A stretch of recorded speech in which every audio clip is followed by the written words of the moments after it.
Jordan Peterson, fix yourself before it's too late. Jordan Peterson often emphasizes the idea that individuals must fix themselves before they try to change the world. This aligns with his broader philosophy of personal responsibility, self-improvement, and the need for order in one's life.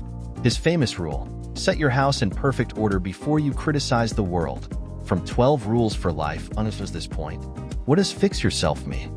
Fix yourself is a phrase that Jordan Peterson often uses, and it's at the heart of many of his teachings about personal responsibility and growth. In the context of his work, fix yourself doesn't imply that you're broken in an irreparable way, but rather that you have the ability and responsibility to take control of your own life and make meaningful improvements.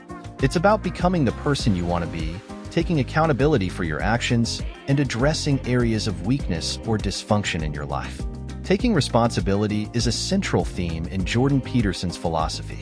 It's the idea that you, as an individual, are ultimately accountable for your actions, decisions, and the direction of your life. It involves acknowledging that while you can't control everything that happens to you, you do have control over how you respond, grow, and change. Key aspects of taking responsibility: self-accountability.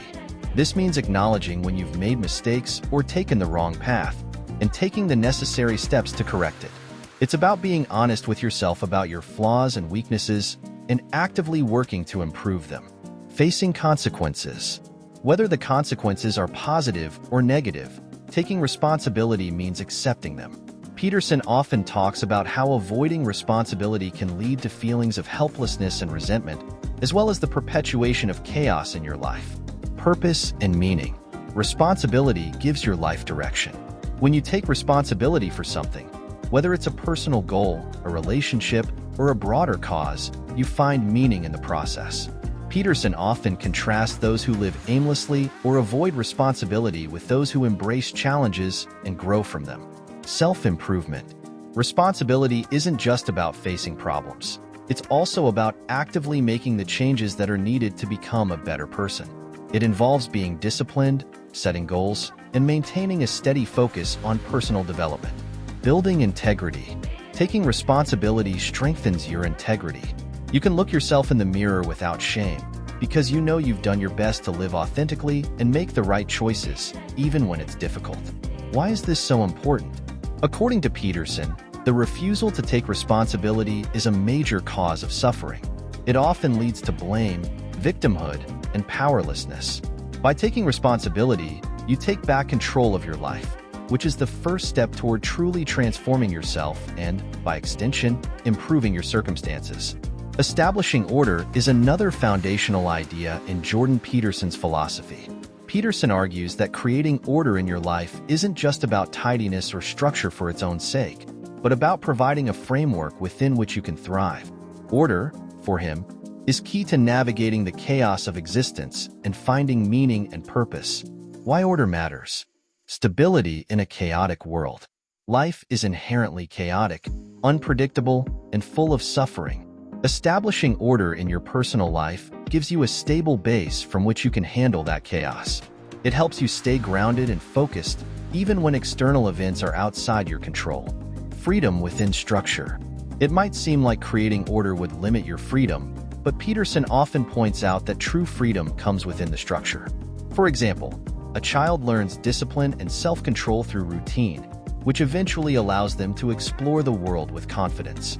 Similarly, adults who establish routines and habits are better able to manage their time and energy, leaving room for creativity and growth. Practical steps toward order. The first step Peterson often recommends is cleaning your room. This symbolic action is more than about making your space tidy. It's about taking control of your immediate environment.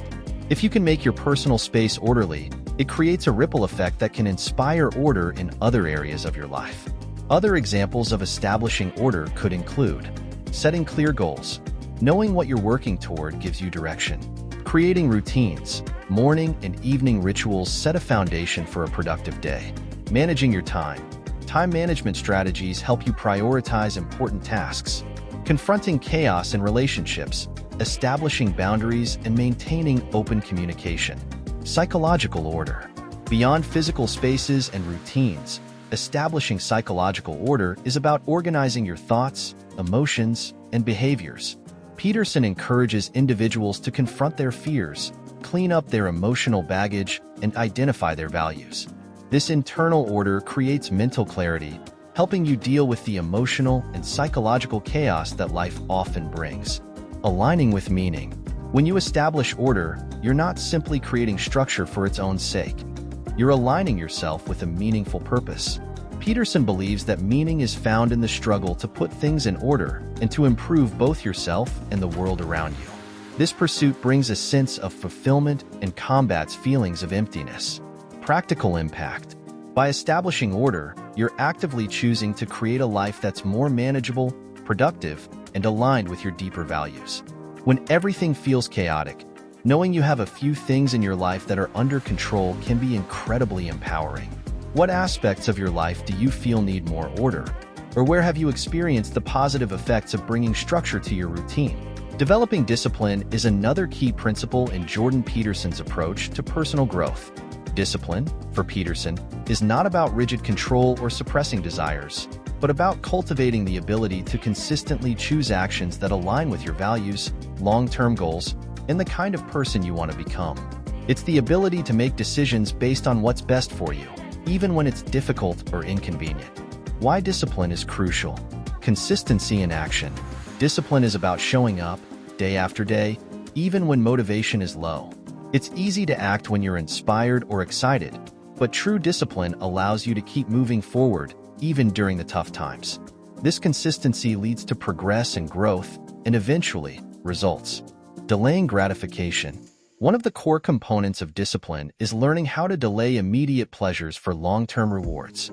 Whether it's sticking to a workout plan, studying for a difficult exam, or saving money for a future goal, discipline helps you resist the pull of short-term desires and stay focused on your bigger aspirations. Self-control. Discipline is closely linked to self-control, which is a critical skill for success in nearly every area of life. It's the ability to recognize urges or distractions and consciously choose to act in ways that serve your long-term interests rather than giving in to impulses. Building habits. Developing discipline is about creating habits that support your values and goals. Whether it's committing to a regular exercise routine, setting aside time each day for learning, or building a habit of gratitude, disciplined people build structures in their lives that make it easier to stay on track. Developing character. Discipline shapes your character because it's a direct reflection of your values. When you're disciplined, you're demonstrating integrity and reliability, not just to others, but to yourself. Discipline means aligning your actions with your deeper beliefs, which strengthens your self-respect. How to develop discipline? Start small. It's often tempting to try and overhaul everything at once, but Peterson advises starting with manageable changes. Begin with small, achievable goals that you can build upon. For example, if you want to get in better shape, commit to a short workout every day and gradually increase the intensity. Set clear goals. Discipline thrives on clear, actionable goals. When you know exactly what you're working toward, it's easier to stay disciplined. Whether your goal is to write a book, run a marathon, or learn a new skill, setting a clear objective makes it easier to develop a plan and stick with it. Create routines. Routines are an effective way to cultivate discipline. By setting specific times for certain activities, you eliminate decision fatigue and make your actions automatic. Routines help you stay consistent, even on days when you don't feel motivated. Face resistance. Discipline isn't about avoiding resistance, but learning how to push through it. Whether it's procrastination, discomfort, or doubt, discipline means showing up in the face of resistance. This might mean tackling a hard task head-on or finding ways to push through feelings of fatigue or frustration. Accountability. Having someone to hold you accountable, whether a friend, mentor, or even a public commitment, can make it easier to stay disciplined. Accountability creates external pressure, which can help keep you motivated and on track when your internal willpower wanes. Benefits of discipline. Achieving long-term success. Discipline is often the deciding factor between success and failure. It's the ability to keep working toward your goals, even when obstacles arise, that leads to real, lasting achievement. Emotional control. Discipline helps you manage your emotional reactions. By consistently choosing actions that align with your values, you build emotional resilience and self-control, allowing you to handle stress and adversity more effectively. Personal growth. Discipline doesn't just lead to achieving external goals, it's also about internal growth. The process of consistently making good decisions and persevering through challenges builds confidence, self-respect, and the belief that you are capable of more than you might initially think. How discipline shows up in daily life. In the workplace, disciplined individuals are more productive, reliable, and focused on long-term goals. In relationships, discipline means putting in the effort to communicate openly, meet your commitments, and invest time and energy into building strong connections. In health and fitness, discipline is what keeps you on track with eating healthy, exercising regularly, and taking care of your body. In personal development, discipline helps you stay committed to learning, growing, and evolving in every area of your life. Facing suffering with courage is a deeply meaningful concept in Jordan Peterson's work, and it's central to how he believes individuals can navigate life's inherent difficulties. Peterson often speaks about suffering as an unavoidable part of existence, but the key is how we choose to respond to it.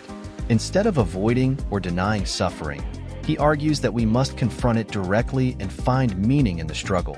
Why facing suffering is crucial. Suffering is inevitable. Life, by its nature, involves pain, loss, disappointment, and hardship. Whether it's physical suffering, emotional turmoil, or existential despair, no one can escape it. Peterson insists that rather than seeking to eliminate all suffering, we should focus on how we face and respond to it. Resisting suffering leads to more despair, but confronting it with courage can provide the opportunity for growth. Meaning through struggle. Peterson draws from existentialist philosophers like Viktor Frankl, who argues that even in the midst of suffering, we can find meaning. It's often through our most difficult experiences that we discover what is truly valuable to us, what we stand for, and what we're capable of. Suffering, therefore, becomes a crucible in which our character is forged. Personal transformation. Courage in the face of suffering is also about personal transformation. It's easy to fall into despair or bitterness when life gets hard, but when we meet suffering with courage, we develop resilience and strength. Overcoming challenges increases our sense of mastery and self-worth, and these moments of triumph provide us with the tools to face future hardships with more fortitude. Responsibility and accountability. One of the key ways Peterson suggests we face suffering is by taking responsibility for our lives. Even in the most difficult situations, we still have the ability to choose how we respond.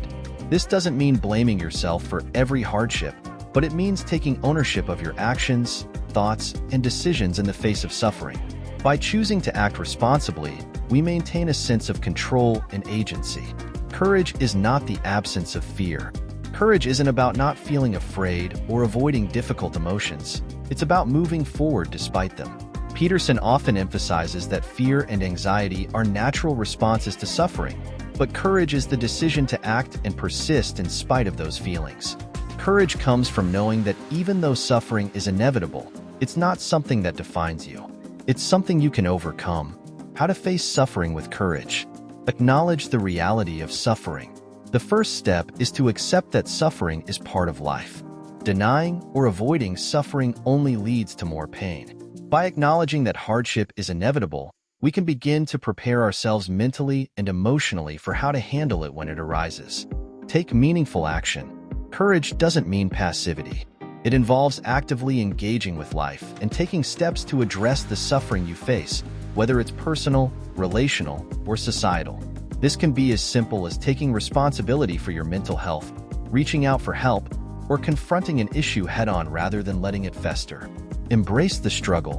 One way to cultivate courage is to shift your perspective on suffering. Instead of seeing it as something to avoid, begin to see it as an opportunity for growth. This doesn't mean romanticizing pain, but recognizing that facing suffering with resilience can lead to a deeper understanding of yourself and the world. Find a larger purpose. Courage in the face of suffering often comes from a deeper sense of purpose. Having something meaningful to fight for, whether it's family, career, or personal values, gives you the strength to face hardship. It helps to see suffering as part of a larger narrative where your actions matter and contribute to something greater. Seek support. Facing suffering alone can be incredibly difficult. Courage doesn't mean isolation. It's okay to lean on others, whether that's friends, family, or professionals. Support networks provide strength, perspective, and encouragement that can make facing suffering more bearable. Maintain hope. Courage is also about maintaining hope, even when things seem bleak. While suffering can feel overwhelming, the recognition that it is temporary and that you have the ability to overcome it can keep you going. Hope fuels the perseverance to endure hardships. The benefits of facing suffering with courage. Increased resilience. Every time you face suffering courageously, you become stronger. You learn more about your limits, but also about your ability to transcend them. This resilience builds over time, helping you handle future challenges with greater ease. A greater sense of purpose. Through facing suffering, you clarify your values and what truly matters. Peterson suggests that suffering becomes meaningful when we understand it as a necessary part of our journey toward fulfillment. You learn more about your own character and what you are capable of achieving, which deepens your sense of purpose in life. Emotional growth. Courage helps you process difficult emotions like fear, grief, and anger, rather than letting them control you. As you face suffering, you grow emotionally, becoming better at managing your emotions and responding to challenges with clarity and calmness. A more fulfilling life. Life isn't just about avoiding pain. It's about facing it with integrity and courage and growing from it. The people Peterson talks about who live with meaning are those who can take on suffering without being crushed by it. They find purpose in their suffering, and this is what allows them to live fully, rather than just surviving. Real-life application. Whether it's a personal loss, a challenging relationship, or an existential crisis, suffering is something everyone faces in one way or another. The courage to face suffering allows us to move through difficult times with a sense of agency and clarity, and to emerge on the other side stronger and more purposeful. What are some ways you've had to face suffering in your own life? How did you approach it, and do you think it helped shape you in any way? Improving incrementally is a concept that Jordan Peterson often highlights as a key strategy for achieving personal growth. The idea is that significant change doesn't happen overnight, and instead of aiming for massive transformations all at once, you focus on making small, steady improvements over time. These incremental changes, though small in the moment, compound into substantial growth and progress over the long term. Why incremental improvement matters. Avoids overwhelm. When we set unrealistic expectations for rapid change, it can feel overwhelming and lead to burnout. Small, manageable steps prevent you from becoming discouraged. By focusing on one small change at a time, you can keep moving forward without feeling like you're tackling an impossible task. Sustainable progress. Major transformations often involve intense bursts of effort that are difficult to maintain. Incremental improvements are more sustainable because they focus on consistent action rather than short-term, intense effort. Over time, these small improvements become part of your routine and mindset, creating lasting change. Building momentum. Each small success gives you the confidence and motivation to tackle the next step. Success builds on itself, and when you make steady improvements, you create a positive feedback loop. The more progress you make, the more momentum you build, and that energy can propel you forward toward bigger changes. Focus on the process, not just the outcome. Incremental improvement shifts the focus away from an overwhelming end goal and places it on the process. Peterson often emphasizes that we can't control everything in life, but we can control our effort and attitude toward improvement. By committing to ongoing, small improvements, you stay engaged in the process rather than fixating on a distant result. How to improve incrementally. Set small, achievable goals. Start with clear, manageable goals that you can work on regularly. For example, instead of trying to radically change your diet overnight, focus on eating one healthy meal a day or cutting back on sugar incrementally. These small goals feel more achievable and won't overwhelm you. Build habits over time. Habits are the foundation of incremental improvement. Whether it's reading a few pages each day, exercising for 15 minutes, or journaling every morning, these habits add up. Over weeks, months, and years, these small actions contribute to larger changes. The key is to stay consistent, even when the results aren't immediately visible. Track progress. Keeping track of your improvements, no matter how small, can help maintain motivation. Whether it's writing in a journal, using an app, or just reflecting on your progress, seeing where you started and where you are now can encourage you to continue. Embrace failures as part of growth. One of the advantages of incremental progress is that it allows room for failure. Instead of seeing a failure as a complete setback, you can view it as a minor bump in the road, part of the process of improvement. Learn from mistakes and adjust accordingly. Over time, they become valuable learning experiences. Be patient. Incremental improvement requires patience. Trust the process and understand that change takes time. Even though results might not be immediately obvious, know that small changes add up to substantial progress over time. Focus on one thing at a time. Instead of trying to overhaul every area of your life all at once, focus on improving one thing at a time.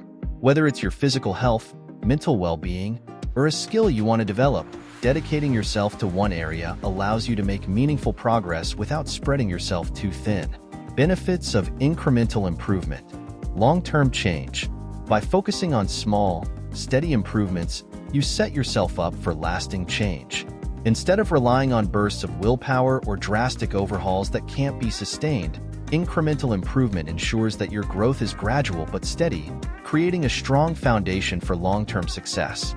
Increased confidence. Each small victory gives you confidence that you can handle bigger challenges. As you improve incrementally, you develop a stronger sense of self-efficacy, the belief that you can achieve your goals through consistent effort. Reduced pressure. With incremental progress, the pressure to achieve immediate results is reduced. This can make the process of self-improvement feel less stressful and more enjoyable. You're focused on getting better each day, not on achieving perfection. Resilience. The practice of making incremental changes builds resilience. When setbacks occur, and they will, the habit of gradual improvement helps you bounce back more quickly. You know that success isn't an all-or-nothing proposition, and that setbacks are just part of the process. Holistic growth. Incremental improvement often results in growth in multiple areas of your life. Small changes in one area can spill over into others.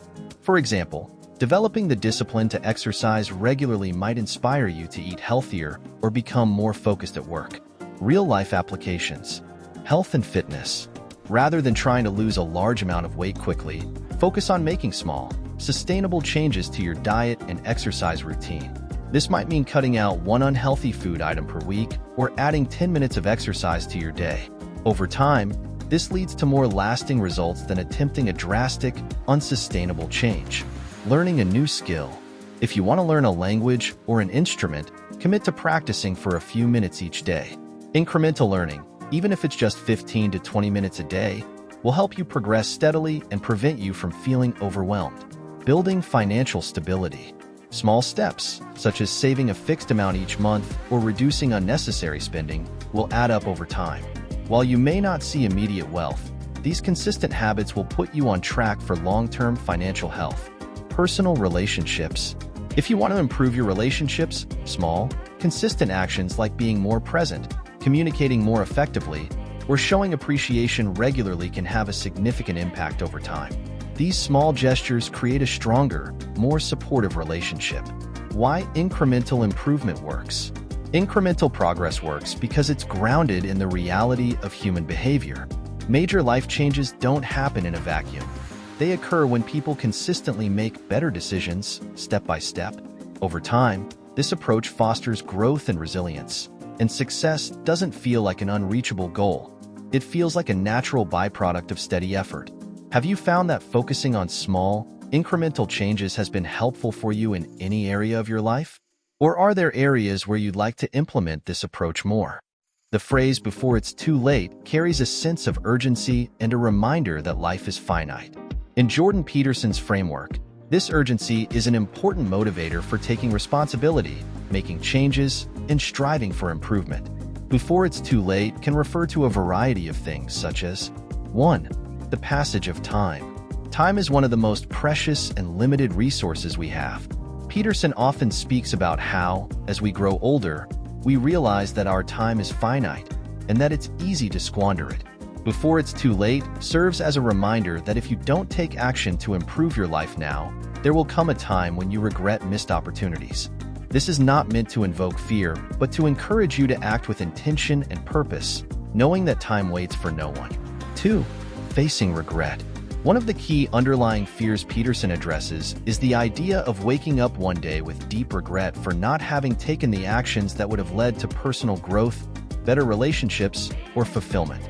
By taking responsibility for your life and making incremental improvements, you reduce the risk of that regret. Before It's Too Late means seizing the moment to create the life you want before years pass by and the opportunity is gone. 3. Avoiding personal collapse. Peterson often talks about how neglecting responsibility and avoiding suffering can lead to a personal crisis, whether it's mental, emotional, or even physical. Ignoring your problems, allowing chaos to dominate your life, or avoiding difficult truths can eventually lead to situations that feel irreversible.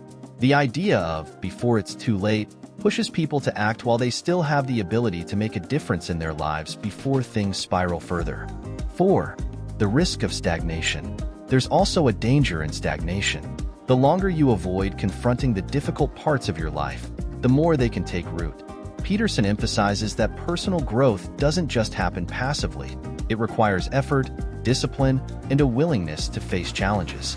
Before It's Too Late could be interpreted as a call to avoid falling into a rut where your potential goes untapped, and where your life becomes defined by missed chances and unresolved issues. 5. Self-awareness and mortality. On a deeper level, Before It's Too Late speaks to our awareness of mortality. Understanding that life is finite helps clarify what really matters. Peterson often encourages people to take their own potential seriously and to act in ways that honor the time they have. The phrase acknowledges that life can be short, and that waiting too long to take meaningful action can result in missed moments of growth and fulfillment. 6. Moral imperative. There's also a moral dimension to this urgency. Peterson often speaks about the importance of contributing to society and being the best version of yourself, not just for your own sake, but for the sake of others. If you put off taking responsibility, you not only hurt yourself but also limit your capacity to contribute to those around you. Before It's Too Late can also be interpreted as a call to rise to the challenges of life in order to fulfill your moral duty to yourself and others. 7. The ripple effect. Small actions have larger effects. If you wait too long to make a positive change, those changes won't have the time to compound and create a ripple effect in your life. Peterson suggests that people tend to underestimate the power of daily, incremental improvements, and by delaying change, you lose out on the cumulative benefits. Taking action sooner rather than later can have a lasting impact, not only on yourself but on the people you interact with. In essence, Before It's Too Late is about not putting off what you know is necessary for your own growth, happiness, and fulfillment. It's a nudge to stop waiting for the perfect moment and to start taking action now, before the window of opportunity narrows even further. How do you interpret this phrase in your own life? Do you feel there are areas where you might be waiting too long to make a change or improvement? Fix yourself is a phrase that Jordan Peterson often uses, and it's at the heart of many of his teachings about personal responsibility and growth. In the context of his work, fix yourself doesn't imply that you're broken in an irreparable way, but rather that you have the ability and responsibility to take control of your own life and make meaningful improvements. It's about becoming the person you want to be, taking accountability for your actions, and addressing areas of weakness or dysfunction in your life. 1. Taking responsibility. One of the core ideas behind Fix Yourself is personal responsibility. Peterson emphasizes that instead of blaming external factors, society, parents, the world, for your struggles, you should focus on what you can control, yourself. This doesn't mean denying real challenges, but rather acknowledging that you are the one who has the power to change your situation. You can control how you respond, what you prioritize, and what actions you take. Fix yourself means owning your choices, decisions, and behaviors, and accepting the consequences of those actions. 2. Addressing personal flaws and shortcomings. Fixing yourself involves identifying areas of your life that need improvement. These could be habits, attitudes, or emotional reactions that hold you back. For instance, it might mean addressing procrastination, poor self-discipline, negative thought patterns, or toxic relationships. Peterson often stresses that acknowledging your flaws and confronting them head-on is essential to growth. Instead of trying to hide or avoid these issues, fixing yourself is about confronting them, understanding where they come from, and working to change them. 3. Self-improvement and growth. At its core, Fix Yourself is about self-improvement. Peterson believes that each individual has the potential to grow and evolve, and the first step in doing so is taking ownership of your life. This might involve learning new skills, developing better habits, cultivating emotional intelligence, or improving your physical health. Fixing yourself doesn't mean seeking perfection, but rather striving for betterment and progress in key areas of your life. 4. Healing and emotional responsibility. Peterson acknowledges that many people have experienced trauma, hardship, or emotional wounds. Fixing yourself also involves healing from past pain and taking responsibility for how those experiences influence your present life. It doesn't mean ignoring or dismissing past trauma, but rather addressing it in a way that empowers you to move forward. Healing can involve seeking therapy, confronting repressed emotions, or making peace with the past so that you can live a more functional and fulfilled life. 5. Taking control of your environment. Fix yourself can also mean getting your life in order, both internally and externally. This includes taking responsibility for your environment, relationships, and responsibilities. Peterson often advises people to start by organizing their physical space, like cleaning your room, as a way to take control of your life. He suggests that if you can't organize your surroundings and manage the chaos around you, it's harder to make meaningful changes in your inner world. Fixing yourself, in this sense, is about creating order and structure in your life so that you can function more effectively. 6. Embracing discipline and self-control. Part of fixing yourself is about cultivating discipline and self-control. Many people fail to make lasting changes in their lives because they lack the discipline to stay consistent. Peterson emphasizes that self-discipline is essential for becoming a better version of yourself. Whether it's sticking to a routine, pursuing a long-term goal, or simply following through on commitments, fixing yourself requires developing the willpower to make the right choices, even when it's hard. 7. Living with meaning. Peterson often ties fixing yourself to living a life of meaning. He believes that a key aspect of personal development is having a clear sense of purpose, something that drives you beyond mere survival. When you fix yourself, you align your actions with your deeper values and desires.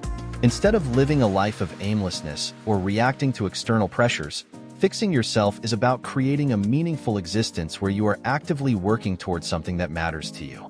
8. Taking action and setting goals. Fixing yourself also means taking action to create the life you want. It's easy to get stuck in inaction or passivity, but Peterson urges people to take concrete steps toward their goals, no matter how small. Setting goals, taking responsibility for achieving them, and measuring your progress is part of fixing yourself. It's about having a proactive attitude and not waiting for life to fix itself. 9. Recognizing your potential. A key component of Peterson's philosophy is the belief in human potential. When he says fix yourself, it's not an implication that you are fundamentally flawed, but that you have immense potential for growth, transformation, and contribution. By fixing yourself, you are honoring that potential and working to become the best version of yourself. 10. Moral development. Peterson often talks about the importance of moral development, becoming a person who acts with integrity, honesty, and responsibility. Fixing yourself means aligning your actions with your higher principles and values. This could mean acting with courage, making difficult ethical decisions, or confronting the darker parts of your character to live more authentically. Practical ways to fix yourself. Start small. Focus on one area of your life that needs attention and work to improve it step by step. Whether it's improving your health, tackling your emotional habits, or learning a new skill, begin with incremental improvements. Take responsibility, acknowledge where you've gone wrong without blaming others, and make a plan to do better moving forward. Create structure.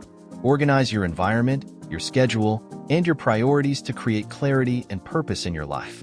Set goals. Identify specific goals that align with your values and work toward them with discipline.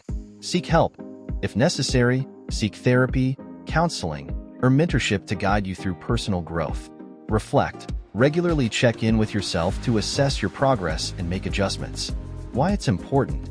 Fixing yourself is about empowerment. It's not about being perfect or eliminating every flaw, but about understanding your responsibility to improve, grow, and contribute positively to the world around you. By fixing yourself, you're taking control of your life, creating a sense of purpose, and cultivating the kind of person you want to be. Do you have any areas in your life where you're actively working on fixing yourself right now? What steps are you taking to improve? His message is often a counterpoint to modern victimhood culture, arguing that personal growth comes from taking charge of one's own destiny.